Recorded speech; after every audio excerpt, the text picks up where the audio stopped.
Salut à tous! Comme vous l'aurez vu au titre et à mon visage nu de tout maquillage, aujourd'hui on se retrouve pour un tutoriel make-up avec la palette Wilderness de chez Beauty Bay. Mon dieu, j'ai eu beaucoup de problèmes pour avoir cette palette. Faut savoir que je l'ai commandée il y a un peu plus d'un mois, ça a mis un mois à arriver, que j'ai fini par envoyer un mail au service client qui vous répondent à chaque fois 3 jours après, enfin bref. J'ai fini par envoyer un message en leur disant voilà, j'ai commandé la palette il y a presque 3 semaines maintenant, je n'ai toujours pas de nouvelles. De là, eux m'ont envoyé un message en me demandant de confirmer le reste de livraison. Je la mets, en fait il suffit que tu regardes sur ma commande, bref. Je leur confirme et là ils me disent oui alors en fait vous avez un lien de suivi, il suffit juste de voir là pour aller genre pour savoir où est votre commande. Lien qui ne fonctionnait pas, bien évidemment, depuis le début, j'arrivais pas à suivre ma commande. Et qu'en gros, oui, voilà, ça peut mettre 3 à 5 jours ouvrables à arriver. Et que si ça prend plus de temps, en gros, eux, ils y peuvent rien. Je suis en mode, mais attendez, maintenant, on paye quand même 5,50€ de livraison, peu importe qu'on commande sur Beauty Bay. Tu vas pas me dire que ça fait 3 semaines que j'attends ma commande et que tu ne peux rien y faire. Et en gros, ils me disent que je dois revenir vers eux si ça fait plus de 15 jours. Parce que ça faisait déjà plus de 15 jours. Donc là, j'ai un peu pété un câble parce que j'ai pas du tout apprécié ce message. Donc là, je leur réponds en disant que sur les 3 à 5 jours ouvrables, techniquement, ils ont déjà mis 6 jours pour répondre à mes 2 mails, donc en fait, entre le temps des 2 mails, mon colis aurait déjà dû arriver si je l'avais commandé le jour du premier mail. Donc j'ai un peu pété un câble, et je leur ai dit que je trouvais ça inacceptable comme service. Faut savoir que je commande sur Beauty Bay depuis des années, que je pense que vous avez déjà vu mes hauls, donc j'ai l'habitude de bien dépenser chez eux, et quand bien même tu dépenses des petites sommes, tu dépenses ton argent. Enfin, la moindre des choses à faire, c'est que tu aies ce pourquoi tu as dépensé ton argent. Enfin, c'est la base quand même. Et surtout, tu parles pas aux gens comme ça. Du coup, je leur dis que le lien de suivi ne fonctionne pas depuis le début qui plus est. Et donc là, je leur dis maintenant, vous faites quelque chose, et de façon urgente. Mes 2 premiers mails ont été plus que corrects et très polis. À un moment, vous arrêtez tout de ma gueule. Comme de par hasard, vous croyez pas que le lendemain, je reçois un mail me disant que mon colis a été envoyé. Ce qui est très bizarre, parce que mon colis avait déjà été envoyé 3 semaines avant, en fait. Et le surlendemain, donc un samedi, ça me dit que mon colis est disponible à tel point relais. En sachant que j'ai pas du tout commandé dans un point relais, et qu'en plus, le point relais était certes dans ma ville, mais pas du tout proche de chez moi. J'ai dû faire 20 minutes de bagnole pour aller le chercher. Donc du coup, j'ai un peu pété un câble, je leur ai envoyé un message, j'ai dit que je trouvais pas du tout ça correct, qu'en plus, soi-disant, ils peuvent rien faire, mais dès que je pète un câble, ah, là, le lendemain, ma commande est là. Et que du coup, je voulais évidemment qu'ils me remboursent mes frais de livraison, parce qu'il faut pas abuser, je paye pour que ça arrive chez moi dans les 3 à 5 jours, pas pour que ça arrive dans 3 semaines et demie à un point relais. Je vais vraiment diminuer les commandes sur Beauty Bay. D'ailleurs, toutes les dernières commandes que j'ai passées, c'était seulement pour des produits de leur propre marque. Toutes les autres marques, maintenant, je les commande ailleurs. Depuis qu'il y a eu ce truc de Brexit, franchement, je trouve que c'est plus du tout un site en lequel j'ai confiance, parce que les commandes mettent beaucoup trop de temps à arriver. Cela étant dit, voilà la palette, c'est une palette de 20 fards comme l'était la Book of Magic, avec un thème un petit peu automnal pour moi. Ça crie vraiment palette d'automne. Les fards sont magnifiques et du coup ce qu'on va faire aujourd'hui c'est que petit twist par rapport à mes tutoriels habituels, comme j'ai un petit peu d'avance sur mes autres vidéos, je vais vous faire 2 looks avec cette palette, 2 looks assez différents, histoire que vous puissiez quand même avoir 2 options. Et puis bien voilà, on va commencer tout de suite avec le premier look, c'est parti. Alors j'ai pas du tout envie d'appliquer ma base P. Louise aujourd'hui, j'ai juste mis au niveau du dessous de mon sourcil pour le cleaner, mais pour primer mes paupières, je viens reprendre la Behind the Scene Eye Primer de chez Lorac, qui est très bien. Si vous entendez du bruit, je suis navrée, il y a un petit chat tout fou autour de moi. D'ailleurs au passage, ces derniers temps je fais toujours mes looks avec la base P. Louise parce que je l'ai, du coup je m'en sers. Mais franchement pour moi, n'importe quelle base à paupières fonctionne très bien. Et en plus je trouve pas que la P. Louise fasse vraiment tenir les fards, bon, en même temps c'est pas son but premier, donc voilà. Cette base là n'est absolument pas nécessaire. Ces derniers temps je m'en sers tout le temps par contre pour redéfinir mon sourcil. Mais avant je faisais ça avec un anti-cerne et ça allait aussi très bien. Donc. Chouette petite chose, il y a un fard couleur char dans la palette juste ici, qui s'appelle Snow, donc c'est ce que je vais utiliser pour poudrer le dessous de mon sourcil aujourd'hui. Le pire c'est que je me souviens que pendant des années, j'ai trouvé que les fards couleur char c'était absolument inutile. Et maintenant j'en utilise à chaque fois que je maquille. Comme je vous l'explique toujours, le fard couleur char ça sert à quoi? Ben là comme j'ai mis la base P. Louise qui est quand même assez collante sous mon sourcil, ben c'est pour éviter que ce soit trop collant. Et je poudre que l'arcade sourcilière parce que le but en fait c'est de pas faire coller le fard juste en dessous du sourcil et en même temps de permettre un beau dégradé. Ce qui fait que je l'applique d'abord avec un pinceau plat, vraiment proche du sourcil, et après ça j'en prends un petit peu sur un pinceau estompeur. Là je viens estomper les bords, mais vous voyez que je suis pas là dans mon creux, je suis quand même vraiment plus haut. C'est pour être sûr que toute l'arcade sourcilière soit bien poudrée et en même temps de permettre un beau fondu au fard après. Parce que comme je vous l'ai déjà dit, si vous avez une zone complètement poudrée et une zone pas poudrée, ça va vraiment accrocher à la zone pas poudrée, pas du tout la zone poudrée. Donc vous allez quand même avoir une démarcation. Donc c'est important de faire un beau dégradé avec votre fard couleur char, même si vous voyez pas trop. Donc quand vous pensez que vous avez assez dégradé, continuez de dégrader. Comme premier fard, je viens prendre la teinte Marigold, qui est le jaune moutarde juste ici, sur mon habituel E12 de chez Wycon. C'est bien pigmenté, comme souvent les fards Beauty Bay, pour ça j'ai pas trop de problèmes en général. Effectivement, c'est bien pigmenté. Alors c'est poudreux, mais rien de catastrophique, hein. Il y a un tout petit peu de kickback dans le pan, mais pas grand chose. Et donc ça va être ma première teinte de transition, donc je vais la monter assez haut. Je viens d'abord l'appliquer, un petit peu la dégrader, et après ça on va vraiment venir l'estomper jusqu'au plus haut, je vais faire mon make-up. C'est une très très jolie couleur, je vous l'ai déjà dit, mais j'adore les make-up jaunes. D'ailleurs les fards couleur moutarde comme ça, c'est tellement beau sur les yeux bleus. Oh, là sur les yeux bleus. Enfin sur toutes les couleurs d'yeux, hein, mais c'est vrai que sur les yeux bleus, comme le jaune c'est la couleur opposée. Pour être sûr que ce soit bien dégradé, j'hésite pas à reprendre mon pinceau avec lequel j'ai appliqué ma teinte couleur char, sans reprendre de matière dessus, hein, mais vraiment juste pour venir bien dégrader les bords. Et franchement, à nouveau, j'ai pas mis la base P. Louise qui accroche les fards, j'ai mis une autre base et vous voyez qu'il y a absolument pas de problème. Quand vous avez des bons fards, généralement, peu importe la base, ça se voit quoi. Regardez comme elle est belle, la poulette. Elle veut les pinceaux de maman, évidemment. Tu regardes dans le miroir? T'es trop belle. Oh mon cœur. Je vais venir prendre la couleur Leaf qui est juste ici, qui est un espèce de kaki. C'est pas un espèce de kaki, c'est un kaki. Je viens prendre ça avec mon pinceau numéro 16 de chez NYX et vous voyez que c'est de nouveau bien pigmenté. Et je viens mettre ça un peu plus bas dans mon creux. Forcément, vu que j'ai mis le marigold en dessous, ça ressort un peu plus jaune.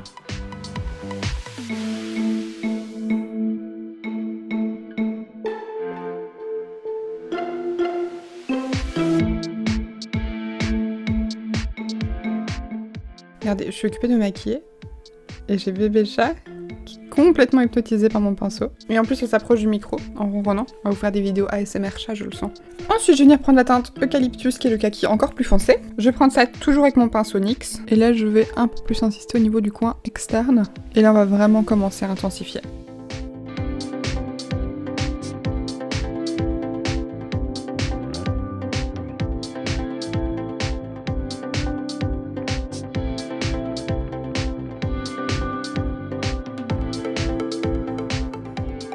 Et enfin, dernière touche pour intensifier, je vais venir prendre le fard Ivy qui est juste ici. Je vais essayer de pas trop en prendre parce que j'ai l'impression que c'est un vert assez bleuté. Et si jamais au pire, je viendrai remettre un peu d'eucalyptus par-dessus parce que je veux intensifier parce qu'il est plus foncé. Mais je veux pas donner un côté bleu à mon make-up.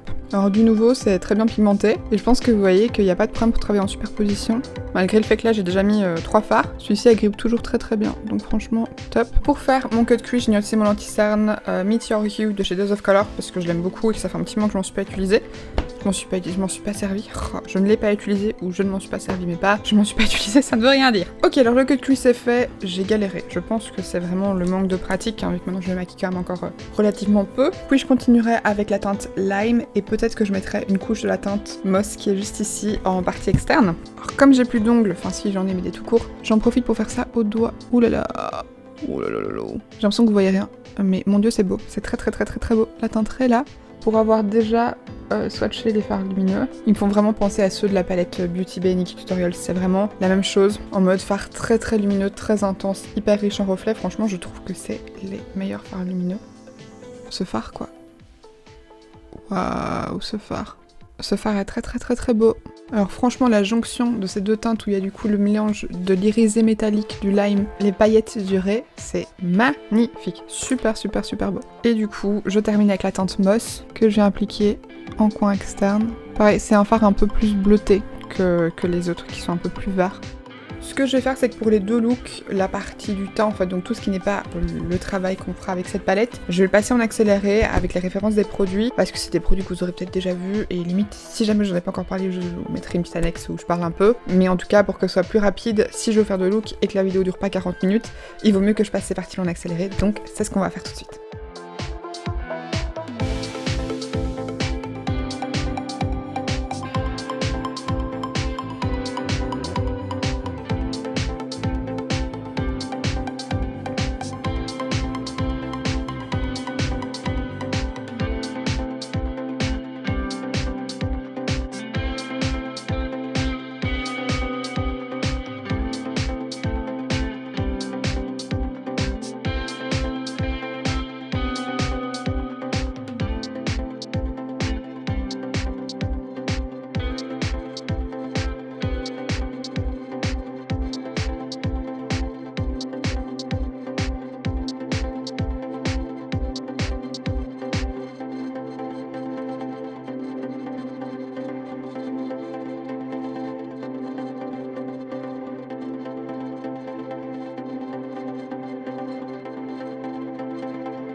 Alors j'ai fait les 3 quarts de mon teint, il me restera plus qu'à ajouter de l'highlighter, mais avant ça je voudrais terminer les yeux, puisqu'en dessous je voudrais mettre le jaune et je pense du orange pour un peu fumer. Non, je vais peut-être plutôt mettre du bleu en dessous, je sais pas.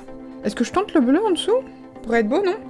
On va tenter le bleu. Du coup, comme crayon dans ma muqueuse et au niveau du ras de cils, je vais venir prendre le Contour Clubbing Waterproof de chez Bourjois en teinte 45 bleu néon. Et comme d'habitude, je viendrai dégrader ça avec mon pinceau carré de chez Morphe.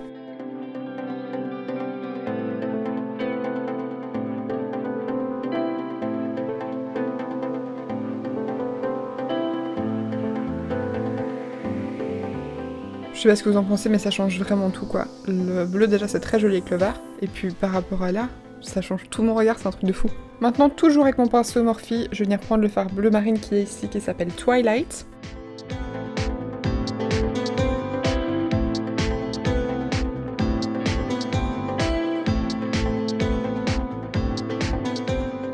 Alors je pourrais dégrader ça avec un fard un peu plus clair, mais j'ai pas envie de trop éclaircir le bleu, donc je viens juste continuer à dégrader avec mon petit pinceau MSQ. Je vais venir prendre mon petit pinceau Zoevas, le 312 Detail Liner, avec le même fard, et je vais venir un tout petit peu le faire rejoindre le ras de cils supérieur.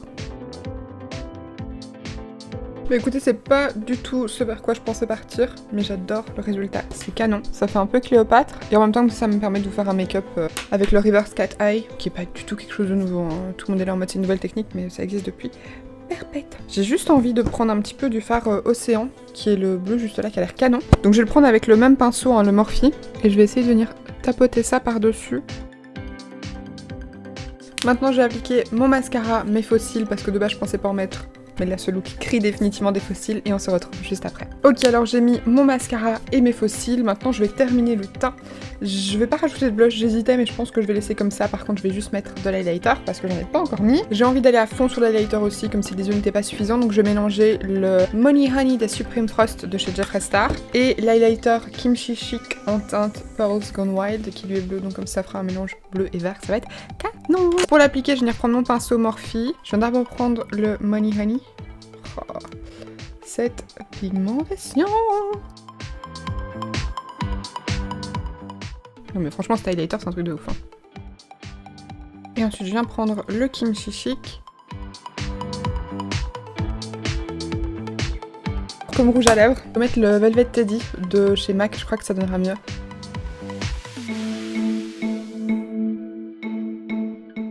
Je me demande pourquoi est-ce que je le mets aussi peu, parce qu'il est très très joli. Je vais venir faire les commissures avec mon crayon Spice, toujours de chez MAC.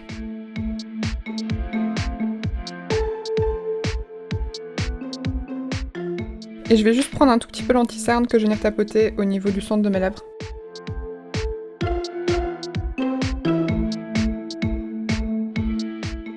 Et voilà donc pour le résultat final du premier look. Je le trouve vraiment super joli, je partais pas du tout sur ça de base, je partais pour un make-up assez simple, sans faux cils. J'adore le un peu cat eye en dessous bleu. C'est un truc que je faisais très souvent si vous me suivez à l'époque. Je faisais souvent juste un fin trait de liner noir en dessous et ensuite mon cat eye coloré en dessous de mon œil. J'aime bien le côté un peu plus smoky. Et puis j'adore les make-up bleus et les make-up verts, vous savez. Et là, je trouve que ça fait vraiment bien ressortir mes yeux et que ça a un côté très sultry que j'aime beaucoup. Et on va du coup tout de suite passer au look numéro 2. Pour démarrer avec le deuxième look, j'ai déjà fait mes sourcils, appliqué ma base à paupières, ainsi que le fard Snow au niveau de mon arcade sourcilière. Et on va directement commencer à travailler les fards. Comme pour le premier look, je vous ai fait un truc très intense. Là, ce sera toujours un look quand même relativement intense. Mais j'ai pas du tout utilisé les fards ici un petit peu rouges. Donc j'ai très envie de tester cette ligne-là. Je vais commencer avec le fard Sunrise qui est ici dans le coin, qui est du coup une espèce d'orange. Un peu orange, voilà, c'est un orange. Je sais pas du tout si vous allez voir sous mon pinceau, mais du nouveau c'est pas mal pigmenté. En base, j'ai à nouveau appliqué la base P. Louise pour retracer le dessous de mon sourcil. Et sinon sur la paupière même, j'ai appliqué la Lorac. Je la trouve vraiment bien cette base. Et c'est pas aussi chiant après pour travailler les fards qu'avec la P. Louise. Je vous ai pas dit, mais j'ai pris ça sur un pinceau E12 de chez Wacom, mon pinceau habituel, pour commencer à travailler les yeux. Une fois que j'ai bien appliqué ma couleur, je viens la travailler et la dégrader. Alors j'aurais pu mettre un peu de Marigold pour dégrader, pour ce look vous pourriez le faire, mais là j'ai pas envie de réutiliser les mêmes fards que ce que j'ai déjà utilisé. D'ailleurs ça me fait penser que dans mon premier look, j'ai complètement zappé d'appliquer un fard en coin interne, voilà. Tout le long de la vidéo je me suis dit faut pas que j'oublie, et ben guess what, j'ai oublié. Ensuite je vais venir prendre le fard rouge un peu coquelicot qui s'appelle Poppy. sur un pinceau numéro 16 de chez NYX. J'ai l'impression qu'en lumière naturelle, vous voyez rien quand je vous montre les fards sur le pinceau.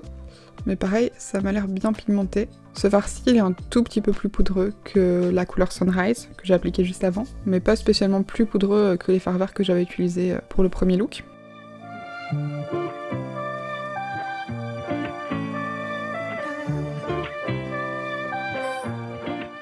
Avec mon petit pinceau MSQ, je vais venir prendre la teinte Raw, qui est un bordeaux, qui là aussi est bien pigmenté, et je viens m'en servir pour un petit peu intensifier mon coin externe. Alors, comme j'avais mis le rouge dessous, il n'y a pas une énorme différence, mais je pense que ce sera quand même pas mal pour ce que je veux. Après ça, je viens prendre la teinte Heat avec mon doigt pour l'appliquer sur la paupière. C'est un genre de rouge métallisé avec des espèces de micro-paillettes dorées. Alors cette teinte-là, elle est quand même moins crémeuse que les verts que j'ai appliqués la fois passée. C'est pas du tout la même texture. Comme c'est pas super métallisé, je voudrais essayer de l'appliquer humidifié juste pour voir ce que ça donne. Là c'est déjà très beau, mais je voudrais voir si on peut intensifier les reflets dorés et l'espèce de micro-paillettes. Donc pour ça, je viens prendre mon Smoky Shader, donc le 234 de chez Zoeva, avec mon spray Bear With Me de chez NYX, vous savez que c'est mon préféré pour humidifier les fards. Alors effectivement ça lui donne un côté un peu plus métallisé, mais j'ai l'impression qu'on voit moins les petites paillettes dorées, ça lui donne plus un aspect métallique. Pour ajouter un tout petit peu de lumière, je vais venir prendre la teinte Fossil, c'est ce que j'ai déjà commencé à faire sur mon œil gauche. Alors par contre j'ai pas envie que ce soit champagne aussi intense, donc je prélève le fard.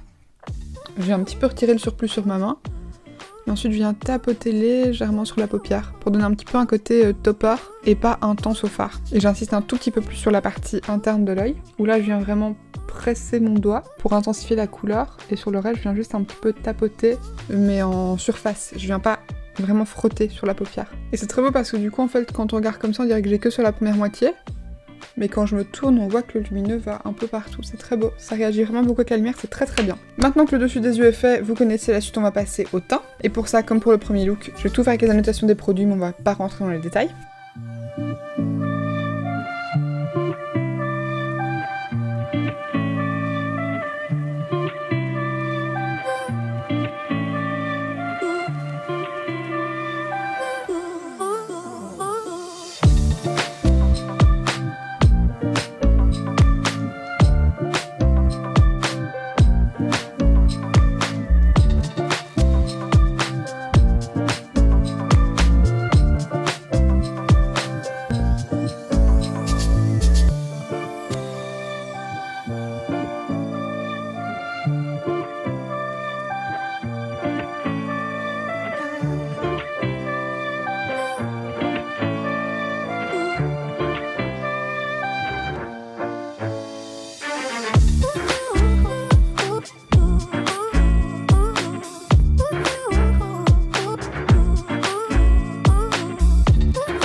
J'ai fini le teint, enfin j'aurais plus qu'à rajouter mon highlighter comme la fois passée. Maintenant on va pouvoir passer au dessous des yeux. Et là je crois que je vais faire assez simple. Je vais commencer avec la teinte ici qui s'appelle Earth. Peut-être juste d'abord mettre du crayon, peut-être. Comme j'ai pas de crayon de la couleur que je veux, je vais venir mélanger un Fall Twaddle de chez NYX en teinte Find Your Fire et un 24/7 de chez Urban Decay en teinte Stag. Parce que le Stag il est vraiment brun foncé et ça c'est plutôt rouge. Et je voudrais un brun intermédiaire mais j'en ai pas. Donc hop. Oui je sais. Dans toute la panoplie de crayons que j'ai, je n'ai pas un crayon comme il me faut. Et maintenant je suis occupée de me dire qu'en fait il m'aurait suffi d'utiliser un crayon à lèvres et que ça aurait très bien fonctionné, mais c'est trop tard.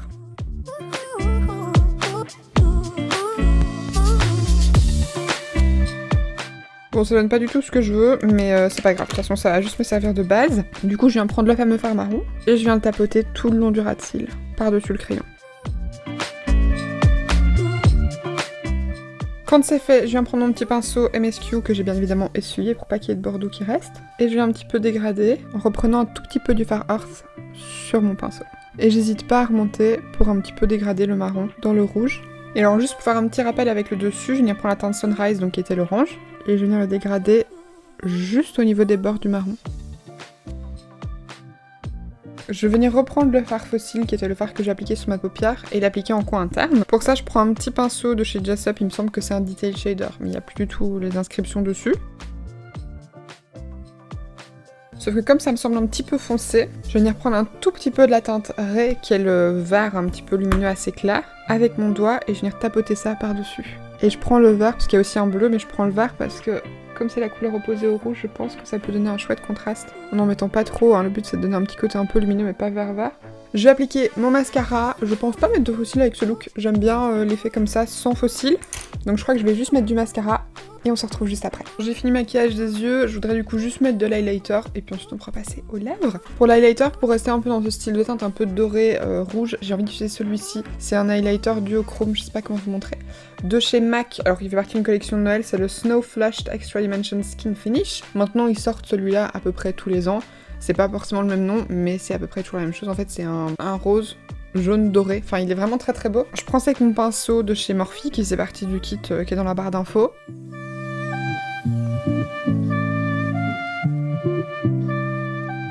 En rouge à lèvres, je vais tester le lip lacquer de chez Sephora en teinte L14. Bon, alors avec ce rouge à lèvres, c'est pas mal, mais les yeux sont fort chargés, c'est le même style de teinte en fait, c'est ça qui est chouette, mais c'est un peu trop, j'ai l'impression. Le problème c'est que j'ai l'impression que je fais toujours la même chose sur mes lèvres, c'est super chiant. Oh mais qu'est-ce que je peux mettre à la place de ça? Le problème en fait c'est que dès que j'essaie d'éclaircir un rouge à lèvres, ça devient trop rosé, c'est plus dans le même style de teinte chaude. Bon, j'ai fait approximativement 15 millions de mélanges sur mes lèvres. J'ai mis le Gloss Come Through par-dessus mon truc rose avec le crayon Toast de chez Primark. Et du coup, le gloss, c'est le Come Through Deluxe Gloss de chez Colourpop. Alors oui, je ne suis pas coiffée parce que mes cheveux sont encore un peu humides. Mais voilà du coup le résultat pour le second look. Pour vous dire un petit peu ce que je pense de la palette, franchement, je la trouve très très chouette. Maintenant, je m'attendais pas à être déçue venant d'une palette Beauty Bay parce que je trouve que la qualité de leur fard est quand même vraiment bien. Celle-là, elle est à 18 €. Donc c'est vraiment pas grand chose pour une palette d'aussi bonne qualité. Dans celle-ci, comme dans la Book of Magic, les fards font 1,4 g, donc vous avez quand même de quoi pouvoir bien jouer avec. J'ai utilisé presque tous les fards, il y a juste quelques fards bleus et quelques fards ici, donc je me suis pas servie. Au total, j'ai quand même su me servir de 16 fards, donc je pense pouvoir vous donner un avis assez complet. C'est d'ailleurs pour ça que je voulais une fois vous faire 2 looks. D'habitude, je suis toujours dans le rush avec les vidéos, et là j'avais un peu d'avance, donc je me suis dit que je pouvais prendre le temps de filmer 2 jours, et d'avoir du coup un petit peu plus de montage à faire, mais franchement je la trouve très très bien. Les fards lumineux sont métallisés, assez riches en reflets. Maintenant pour la plupart, il vaut quand même mieux les appliquer au doigt plutôt qu'au pinceau parce que c'est pas des fards en fait, des textures faites pour se prélever au pinceau, sauf le fard Hit qui est un peu plus compressé et qui n'a pas du coup cet aspect très métallique qu'ont les autres. Pour les fards mat, ils se travaillent très bien. Maintenant moi j'ai pas mis la base P-Louise et vous voyez que c'était quand même bien pigmenté. Ils se travaillent aussi très bien en superposition, j'ai pas du tout eu de problème et je trouve que les looks que j'ai fait avec sont très jolis. Voilà, du coup, pour la fameuse palette Wilderness de chez Beauty Bay. Je sais que pour l'instant elle est en rupture, mais il est prévu qu'elle revienne en stock, donc gardez l'œil ouvert pour ça. Je sais que normalement sur le site vous pouvez rentrer votre adresse mail, histoire d'être prévenu quand la palette revient en stock, mais franchement je vous la conseille, c'est une très jolie palette d'automne, vous savez faire plein de looks différents. Merci beaucoup d'être resté jusqu'au bout de cette vidéo, j'espère en tout cas qu'elle vous a plu. Si c'est le cas, comme d'habitude, n'hésitez pas à la liker et à vous abonner en cliquant juste en dessous si ce n'est pas encore fait. Et puis quant à moi, d'ici la prochaine vidéo, je vous fais d'énormes bisous. Bye!